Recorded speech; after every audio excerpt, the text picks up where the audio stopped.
নমস্কার, কেমন আছেন সবাই? আজ শনিবার, এখন সকাল ৮টা মতন বাজে।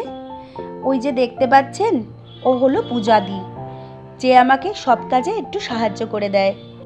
বুবুনের সাথে তার ভীষণ বন্ধুত্ব। রোজ সকালবেলায় উঠে একবার তার কোলে না চাপলে, তার আদর না খেলে পরে তার দিন শুরু হয় না। এখন যাবার সময়তেও তার সাথে জানালার থেকে বেশ ভালোই কথা বলছে।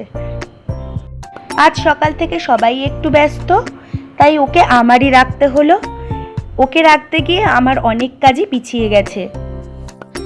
আগে যখন বাবান ছোট ছিল, তখন ও যেমন এখানে দাঁড়িয়ে দাঁড়িয়ে রাস্তায় এই গাড়ি, লোক এগুলো দেখতো, এখন বুবুনও দেখুন, তার দাদাও চলে এসছে টিউশন থেকে, এখন তাকে দেখছে।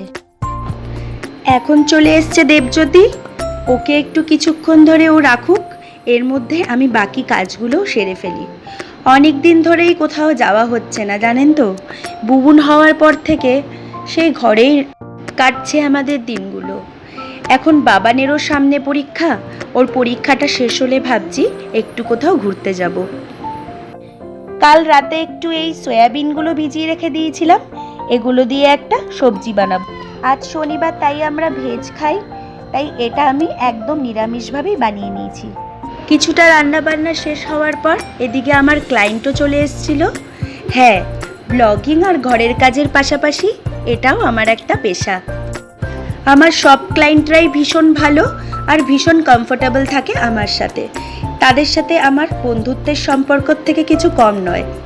আর বুবুন তো সবারই প্রিয়, যেই আসে সেই একটু আদর করে কোলে তুলে নেয়। এইদিকে কথা বলতে বলতে ওর প্ল্যাকিংটাও শেষ হয়ে গেছে। দেখুন তো কেমন হয়েছে রেজাল্টটা।